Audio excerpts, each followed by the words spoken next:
one that we're looking at the moment is all about relationships, and it's called the Relationship Accelerator, which is broken down into 3 parts: the customer bond creator, the old problem ownership process, and the client benefits scheme. Today we're taking a look at the old problem ownership process. Now, this is in essence all about taking responsibility. This segment in terms of relationship building is important to the extent that so many, and it's not necessarily just tradesmen, but so many people don't take responsibility for their actions. And they don't take responsibility for the perceived actions of other people as well. And what do I mean by that? People only react to us. People only react to us in the way that we communicate to them. So what do I mean by that? They can only react by the way, by the communication that we give. Imagine being held in a tug of war. Okay, imagine being held in a tug of war. You have a long rope, and you're at one end, and the person you're communicating at is at the other end. Okay, so when you pull, each of you are pulling. Hopefully, this is making sense, guys. Each of you are pulling in opposite directions in a tug of war. Correct? So let's call that the communication. You are at odds with something. You are either the customer is complaining about something and you're resisting, or you're suggesting something and the customer isn't interested, or whatever the case is. But you're at odds. You're pulling. So you're going. You're trying to go opposite directions, and nobody's going anywhere. Okay. So imagine it now that your customer is pulling against you, but instead of you pulling the other way, you walk towards the customer. What happens? Very simply, it puts the other person off balance. Now, I don't mean that to be in a nasty way or in a horrid way. It sounds it, and this is better demonstrated from stage. And it's a simple technique of moving along with the person so that they cannot escalate, they cannot get agitated, they cannot get annoyed with you. So, and it's not necessarily about cowing down, it's not necessarily about giving in, but it's about moving with them in the direction that they're going so that you can eventually agree on something. So, for example, in most cases, we're going to go down through the steps in a minute, but for example, in most cases, when somebody gets accused of something, let's say you've done some damage in a person's house, okay? I don't know, you've pulled up a floorboard and you've put a nail through a pipe or something. Now, instantly, a customer will automatically be upset. It's their house, it's their property, and always they will think the worst, and always it will be a drama, and so on and so forth. And you know, it's a minor thing, it's a simple thing, and you can get it repaired, you can get it sorted, and you'll deal with it.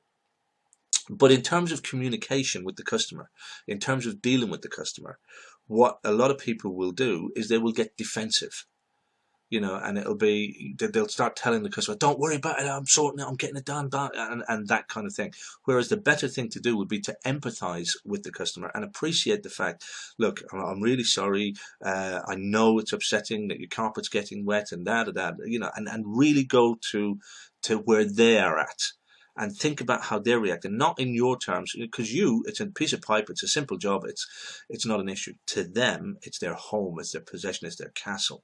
And you've got to meet them there and think, well, how would I feel if this was me? How would I feel if this was my property? How would I be reacting? And meet them at that spot and talk to them at that level. And then you can bring them back to the point of view that it's not as major as it is. It's not as major as it looks. We're getting it sorted. I'm on top of it. Hopefully that's making sense. I've gone sort of off on a bit of a tangent, but it's about, instead of resisting and pulling against one another, it's about moving along in the same sort of direction. I think somebody coined the phrase verbal aikido or verbal judo or something like that to describe this process. But it's like when they start to complain, when they start to moan, it's empathize with them, go with them. Don't resist. Don't get defensive, which is our go-to place. Our go-to place is to get defensive and to start justifying what it is that we've done. did. But if we start to empathize, then we can turn it back, as long as we know what we're actually doing. Okay, so let's walk down through the steps. What are the different areas of problems that we come across that tend to create issues or breakdowns between us and our customers, and when we pay attention to them and when we understand them, can help us to create better bonds with our customer, help us create a better relationship with our customers, which is what this is all about. Hopefully that's making sense at the moment, guys. I know I went off on a bit of a ramble there, but can I see some thumbs and hearts, smiley faces, if you think at the moment that is making any kind of sense to you at all? So in essence, what I'm talking about is empathizing and meeting the customer where they're at, where they're psychologically at, where their brain is at, ahead of actually having to justify what our actions is, rather than going straight in and justifying our actions. Hopefully that makes sense to you. Okay, so moving on, let's have a look at the three different steps. There are different areas where it tends to frequently raise issues between tradesmen and customers. So what I've done is I've taken the bulk of those, the three major areas out, so that we can discuss those three areas. And these are areas where they're areas where when communication breaks down, it creates friction between the customer. And the issue with this is it's not just between you and your customer. What it does is it paints an image of the trades in general. And many of us are dealing with historical issues. Many of us are dealing with customers who've had bad experiences with tradesmen. They've lack of communication, creating damage, perceived to be being ripped off. There's a number of different things that the customer already has filters in their mind about. And my belief is it's our job to change that perception. There's no point moaning and groaning and saying, "Oh, customers don't trust us," or this, that, and that. I think we've got to take some responsibility and bring back that trust and gain that trust back.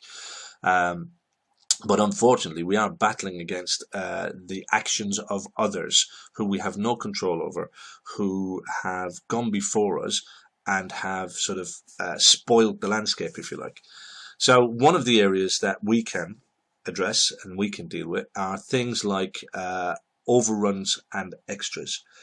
When a customer, specifically in a domestic setting, when a customer has an expectation, for example, that the job will be completed, let's say it's a 3-day job, but when the customer has an expectation that the job will be completed in 3 days or whatever the case might be, then that's the expectation that they have in their mind. Now, you're not inside of their head, so and they're a customer. They're not your brother, sister, family member, anything like that. So they don't have to tell you what's going on inside their head. But think about how you are. I mean, if you know that something's happening, are you already making plans in your mind? And the answer to that is yes. Do you describe those plans in detail to everybody around you? And the answer to that is no. So, your client, your customer will have a map of how they see things finishing, how they see things happening in their head. They will have at some level, they will be planning their lives.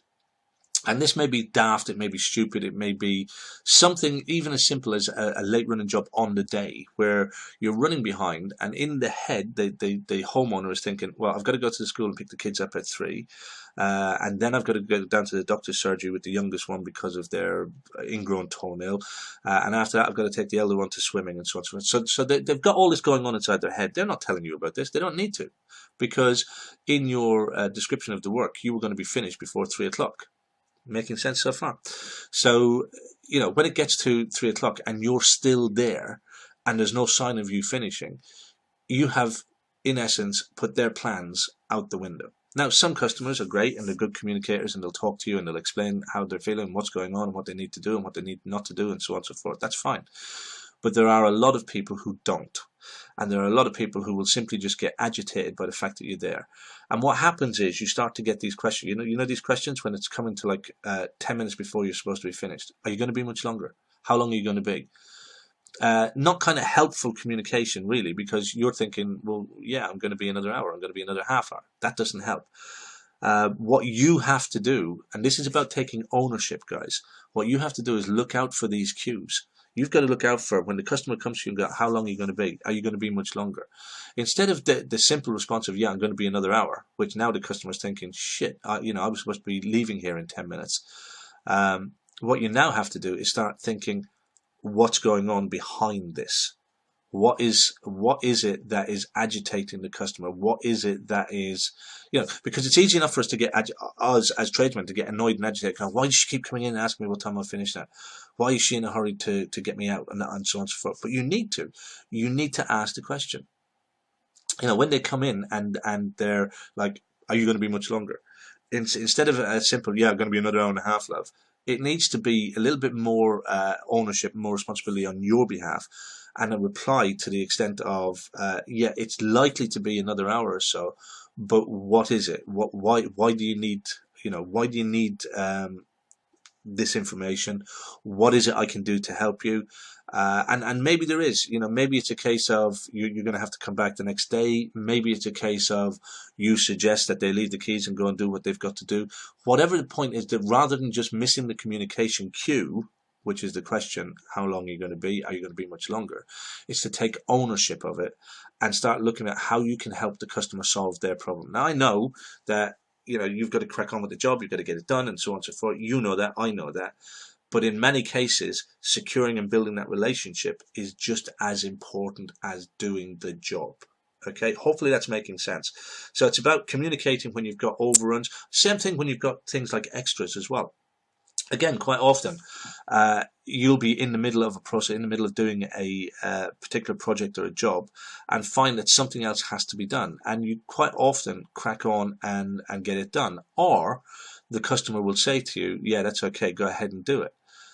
But you may not have communicated fully exactly what was involved in doing that extra, if that makes sense. And we've all had issues like this, whereby we've gone in to do a particular small job and suddenly something else crops up. You need to do an extra. There's something else that's happened. Whether it's because you need to do it to get the other job done, or because the customer said, oh, could you just? And the response is, yeah, you can just. Or you just crack on to get it done so that you can get the other job done. But there's no real meaningful communication about what's involved. So at the end of the job, two things can happen. One is it incurs additional cost, or two, it's more damage because you've got to open up a chase in a wall or lift another floorboard or something like that. But the point is that the simple response of, yeah, that's okay, and getting on and doing it means that you get the job done. That's great. But then there's an anxiety level in some customers. I'm not saying all customers are like this, but there's an anxiety level in some customers' heads. It's like, oh no, there's more damage being done. Or, when the invoice comes in, oh no, that's an extra 200 quid. I wasn't expecting. And again, it's about taking ownership of this and making sure that when these extras come up, when these things are talked about, that you make sure that the communication, that the customer actually fully understands what's involved. So when you say, I need to follow this cable, I need to get to the end of this, that involves lifting another floorboard. Are you comfortable with that? Or that involves me going into the hallway rather than just isolating things here in the bedroom. Does that make sense? Are you happy with that? Or things like, yes, I can put 2 more sockets in, but that's going to incur an extra, not just materials, but there's going to be labor cost on that of X, Y, Z. So rather than saying, yeah, I can do that, where we quite often get met with the response when you put in the invoice, you quite often get met with the response, oh, but you were here anyway and you said you could do it, is to make sure that you communicate whether there's going to be additional work stroke damage. And you've got to consider that, because as tradesmen, it can be very easy for us to just look at things clinically. We look at things like, oh, all I've got to do is knock a chase in that wall. All I've got to do is lift that floorboard. All I've got to do is roll back that carpet. But from the customer's point of view, that's their home. That's their palace. That's their property. It's their possession. And they don't understand, many of them, the processes that you have to go through to get the things done that you get done. And many of them don't understand that you have to chase a wall to get cables in, or you have to lift the floorboard to get underneath them, or whatever the process is that you need to do to get to where you need to get to. So explaining that and bringing them along with you. Some of you, I don't know, you may remember the story that I've previously told. and it was in the very, very early stages of when I first started my electrical business, my first ever electrical business. And one of the first, it wasn't the first, but one of the first rewires that I was invited to quote for was with an old lady. And I went to her, it was a typical 2 up, 2 down type property. And I went to her and I sat down and I did the quote with her, you know, and I took some time and I drank her tea and all of this kind of stuff. And it was all very good. And we talked through how many sockets she wanted, how many different lights she wanted, the type of light fittings that she was putting up. And we talked through all of that. I submitted the quote, won it obviously because I was a charming guy when I was with her.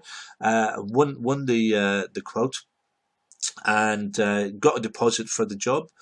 And then several days later, whatever the job was due to start, I arrived with my apprentice of the time. We arrived and got straight into the job, offloaded the tools from the van, and I got the apprentice upstairs to start peeling back the carpets in the bedroom, having explained to the apprentice, you know, which carpets I wanted because the way the boards were running and so on and so forth.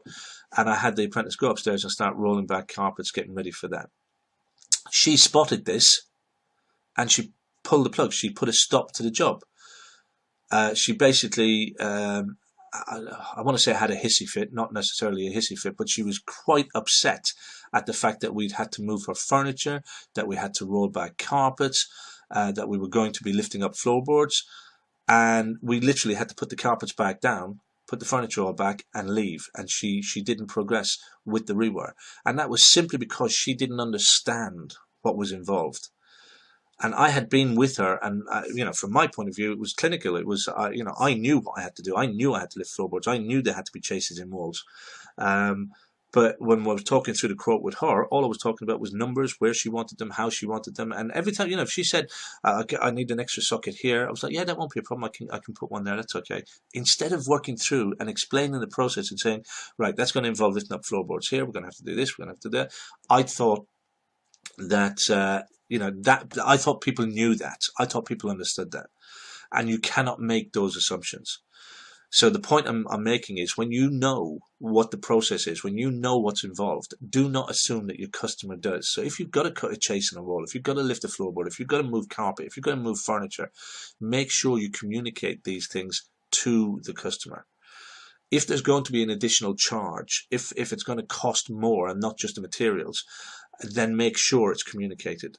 And make sure it's communicated in a way that the customer actually understands it. So hopefully that makes sense on overruns and extras. That makes sense, guys? Can I see some thumbs, hearts, smiley faces?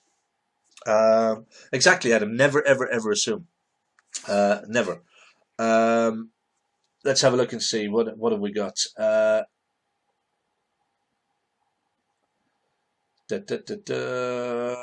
what have we got? I saw Darren Acton has joined us. Craig Cattle is here. Neil Brown is here. What comments have we got? It's well annoying. Okay, what's well annoying? Got that from a tenant when doing an EICR last week. Okay, cool. Excellent, guys. So moving swiftly on. The next thing is, and this next one, guys. You know, this this one is one that almost 99.9% of people who use tradesmen, not just electricians, complain about. This is one that gives the whole industry a bad name. And the problem with that is, it is so easily solved. It's a problem that does not need to exist and can be solved so easily. And it is simply all about being either late or by not showing up. So how many times have you been to a customer and they've okay, so you've turned up on time because that's what you would do, yeah? You would turn up on time. Now, how many times do you turn up to a customer when they complain to you about other tradesmen and they say, you know, really glad that you turned up at 11 like you were supposed to, because the last time I got somebody out to look at the gas, or the last time I got somebody out to look at the washing machine, or the last time I called an electrician, I was sitting in all day waiting, and they kept putting it off and kept putting it off. Or even worse still, they didn't show at all. That's a biggie. And I don't understand how so many people in our industry get away with this, where they book an appointment and then don't show at all to do the quote or to do the job, whichever the case may be. And it happens time and time and time again. And it is one of the biggest areas where the trades get a really, really bad name. I'm sure, let me see some comments, guys. I'm sure all of you have experienced it at some point or another, where customers have complained or moaned about other tradesmen in your area, not you, because you wouldn't do this, but they've complained and moaned about other tradesmen in your area because they either didn't show up or they didn't show up on time. And the really stupid thing about this, guys, is this is so easy to solve, and as simple as a phone call, as simple as that. Whether it is when you're starting the relationship, as in you're going out to do a quote and you get tied up somewhere else and you can't get there on time. You've told the customer, I'll be there on Tuesday afternoon at 4 o'clock, but unfortunately, or in my case, I never gave a dead on time. I never said I'll be there at 4 o'clock, because you can be damn sure that customers will hold you to that. It's like, oh, you said you'd be here at 4, it's 10 past. Right, so I've always given a range. So I'll be there between 4 and 5:30, or I'll be there between 4 and 6, whichever, whatever I felt comfortable as far as the diary was concerned, so that I knew I was giving myself enough leeway that the customer couldn't get agitated, if that makes sense. Okay, because people will, they'll make plans around what you're doing. They will have their ideas in their head. You say I'm going to be there at 4 o'clock, you don't turn up until 10 past or 4:15, you're late. So get used to the language that you use as well. Give people a range that sits comfortably with you, that you can actually stick to. So you're finishing up in a job, there's a possibility the job could overrun, so I'll be there between 4 and 5:30. That gives you some leeway. Okay, and you make sure that that's clear. And guys, I'm talking about quotes here. This goes for turning up for the job as well. If you're going to do the work, or you're going to do a small repair, or whatever the case is, just give them that range, number one. But number two, also, if and when you know you're going to be late. So if I've given somebody a range, I've said I'll be there between 4 and 5:30. Now, if I know there's no chance that I'm going to be there at 4, okay, now I know the customer's not expecting me until 5:30, between that range, but if I know there's no chance I'm going to be there until 4, so in other words, I'm still on the other job, something's bogged me down, I've got stuck into something, I can't get away from it, and I know, yeah, there's still a possibility I'm going to be there for 5:30, but I'm definitely not going to be there for 4. That is the first moment when I will consider making a phone call to the client. I won't wait until I can't make it at 5:30. I'm going to think, now's the time. I know there's no way I'm going to be there at 4. Okay, so now I'm going to pick up the phone and I'm going to call the customer at the other end, and I'm going to say, hello, Mr. Customer. I'm stuck on a job over at whatever it is, Rosebery Avenue, blah, blah, blah. I was expecting to get to you between 4 and 5:30. Look, it's more likely now to be 4:30 to 6. So just keep them appraised of the situation. And it's so easy to solve. It's literally, we all have these blinking things these days. We can't get away from them. So you simply pick up the phone, you call the customer, you explain what the problem is. And here's the real interesting thing about it. Most customers, unless they're real idiots, but most customers, 99.9% of them, will understand. And they'll say something along the lines of, don't worry about it, I'll see you when you get here. No rush. I look forward to seeing you. I'll have the kettle on, whatever the case is. But rarely will they say, oh, you're a tosser, I've been expecting this, that, and the other. Rarely will they do that. However, if you don't do that, and they're sitting in waiting, and they're twiddling their thumbs, and they've not had any information, and in your head, in your head, you're thinking to yourself, oh, another 5 minutes, but this another 5 minutes turns into a half an hour or whatever, and you turn up on their doorstep, and in your mind, because you've been busy working on the other project, you've been busy doing whatever it is that you've been doing, so your mind is occupied by that and by getting to this customer. Theirs isn't. They're sitting there thinking to themselves, or standing there thinking to themselves, the time that they've wasted waiting for you. They came home from work early, or they had a childminder pick up the kids, which incurred a cost, or whatever the case is. In their mind, that's what they're going through. They're going through, I did this to be here. I put the effort in. I had to rearrange that. I've lost out time at work. I'm not earning because I'm here. I've had to get the kids picked up from school. Whatever the case, I could have been washing the car. Whatever. Yeah, they're thinking to themselves, you're an idiot. So what you can solve that very easily, very easily, by just picking up the phone and talking to them. And that's just about turning up on time. That's about being there for the quotes that you said you're going to do. But it also comes down to guys who, and I never understand this either, guys who book in to go and do a quote and then never get back to the customer. And this happens in a couple of different forms as well. One form is that they'll book in to go and do the quote and then just never turn up to do the quote. That's one thing that happens. The other thing is that they turn up to do the quote, but then they never send back the quote to the customer. That makes sense? And we've all had experience of this as well. I mean, you haven't done it yourself, have you? But you know people who have. And the problem with that is the customer builds up this impression that we don't care, we're not interested, that they're small fry, all this kind of thing. And it becomes a little bit personal. Easiest thing to do, guys, if you're not interested in the quote, just be honest and tell the customer. For whatever reason, it's outside of my area. It's not the type of work that I normally do. And there's always an opportunity for you to refer on somebody else. We talk about using other electricians in your area instead of having them as competition, but using them as joint ventures. And there's always an opportunity, if you're not interested in a project, to say, you know what, I've had a look. It's not the kind of thing I'm interested in, but you know what, Tony down the road there is. And you give the details to Tony, and let Tony and the customer sort it out, and you get two happy people. The customer gets a solution, Tony gets a job, and in fact you're happy as well because you don't have a millstone around your neck of a project that you don't want to do, that you don't want to get involved in. Hopefully that's making sense.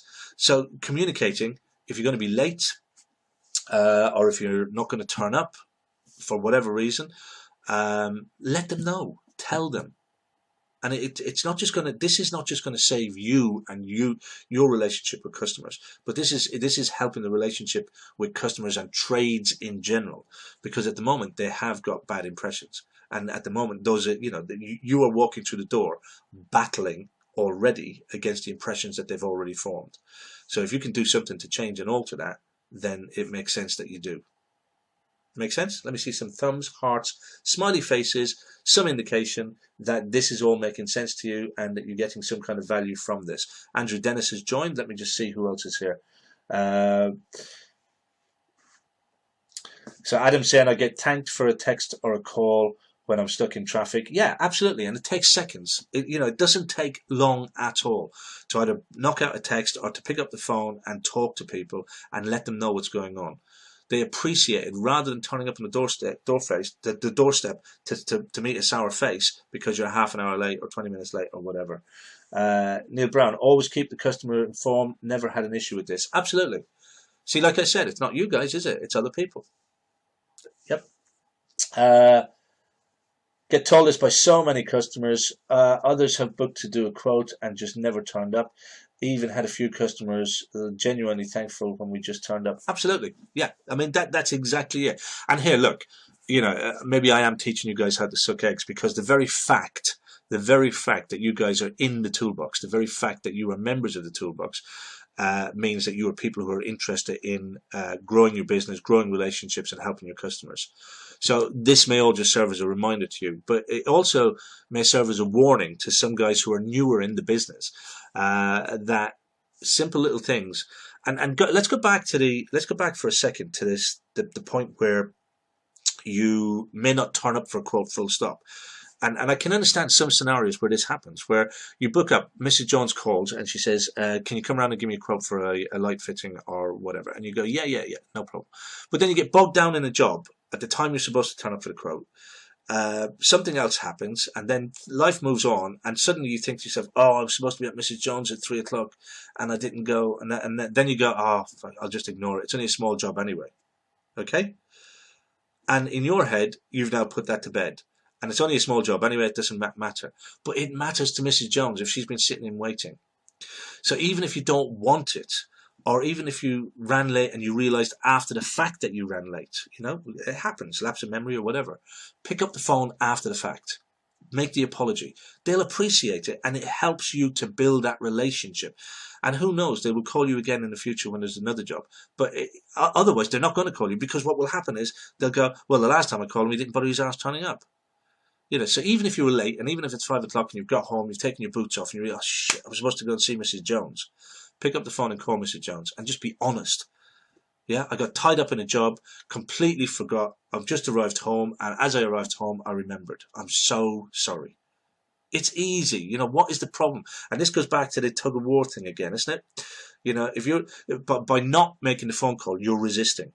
By not calling them, you're holding your own. You're resisting. Yeah. But by picking up the phone, by calling them and apologizing and being vulnerable, you're moving forward. You push forward. They go off balance. And they don't expect it. It's like, oh, right, so he's called and he's apologized. Now, they might, for a couple of minutes, have a little bit of a, well, I was sitting in, I was waiting, and I'm really upset. It's like, well, I'm really sorry about that. Is there anything I can do to, make that better? Yep.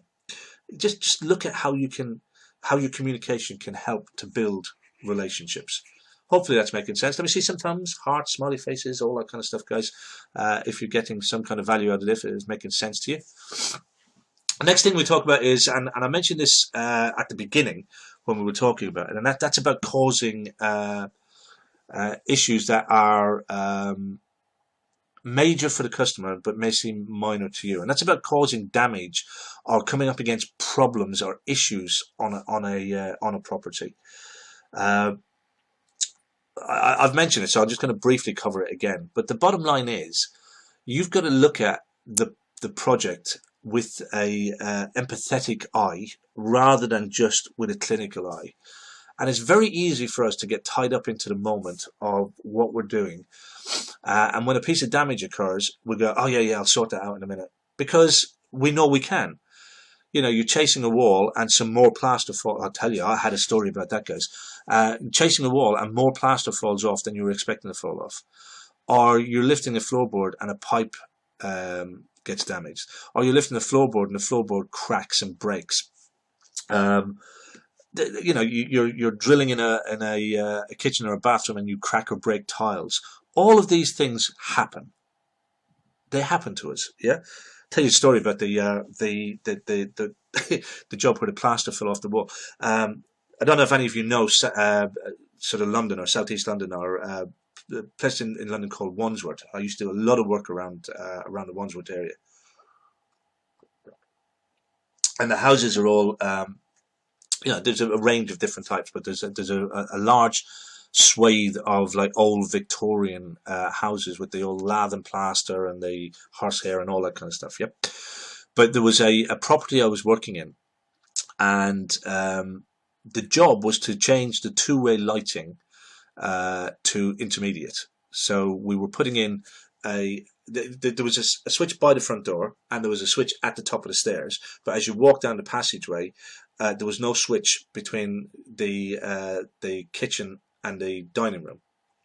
Hopefully this is making sense. But there was this small wall. It was the wall was probably about 1.5 feet wide, and we decided we could mount the switch on that. And it meant coming down from above. Had to get through some really nice fancy architrave, old style architrave. Had to get through that, and you know, in my mind, all of that was absolutely no issue at all. Now it was this part of the wall was brick with plaster on it, not lath and plaster. This was brick with the plaster on it, and of course I thought no issue. I can just cut a nice chase down the wall, and get the cable in, put the box on. Jobs are good, and run the cables down behind the architrave. All of that, job are good. Yeah. So I started by thinking to myself, right, I'm not going to go hell for leather with this. It's an occupied property. So I started stitching with a drill. Okay, rather than running an angle grinder or a chasing tool, I started to stitch with a drill. Short chase, I thought, no problem at all. Started stitching down the wall, and then the old hammer and bolster job. You with me? Took out the hammer. The first tap that I did with the hammer, the first tap after stitching down the wall, first tap I did with the hammer. All of the plaster on that wall. Now, luckily, it was it was a full length wall, but it was only about 1.5 feet wide. Every bit of freaking plaster fell off of the wall. It just started and tumbled, and the whole thing just dropped to the bottom. I think it was about 2 foot at the bottom of the wall that was left on. My heart sank. Why did I go into telling this story? The point is, anyway, this shit can happen. It can happen to any of us, yeah? And the issue is, it's not that the problems happen. It's how you deal with the problems that count. There was always going to be times where an apprentice puts his foot through a floor. There's always going to, or a ceiling. There's always going to be a time where somebody damages a pipe. There's always going to be a time where you crack a tile.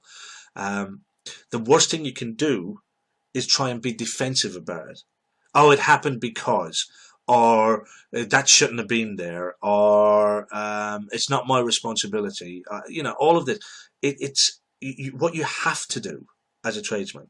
First and foremost, you got to take responsibility. If it was you or a member of your staff, there's no point in blaming the staff and going, "Oh, he's a freaking idiot," blah blah blah.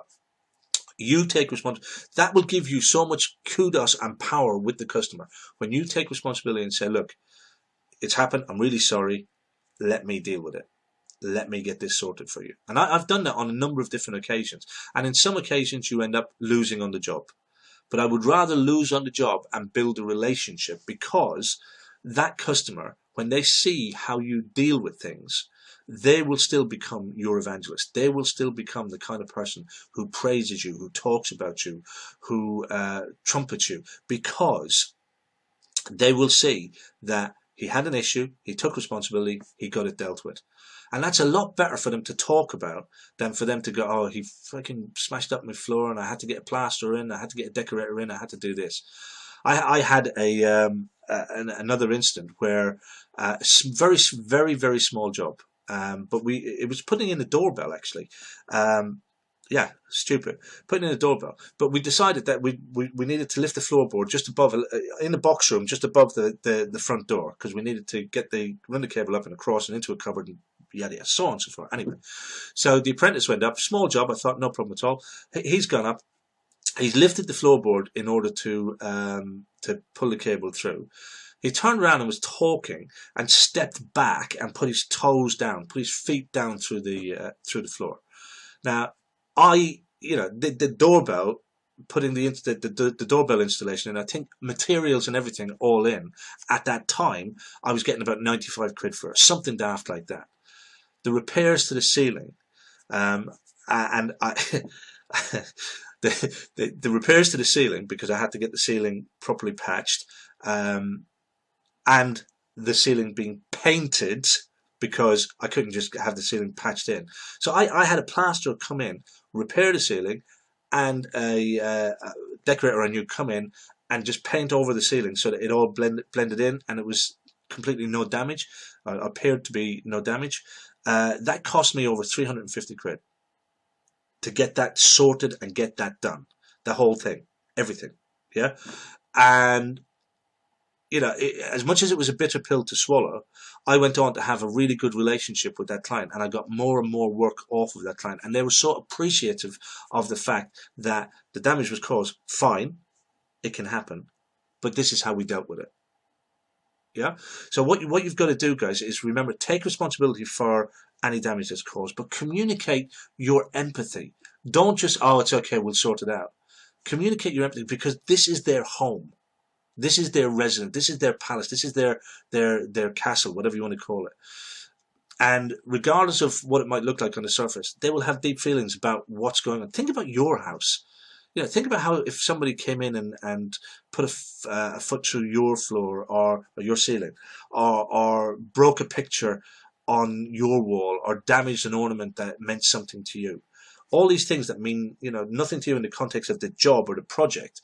You knock over a plate or something, it's like, it's only a plate. Yeah, it's not only a plate in the customer's eyes. So hopefully this is making sense, guys. And the whole thing is about communication. The whole thing is about making an effort to make sure that the customer things are explained, and that you are empathetic with the customer. So that's our little segment on relationships this morning, and hopefully you've had some value from that.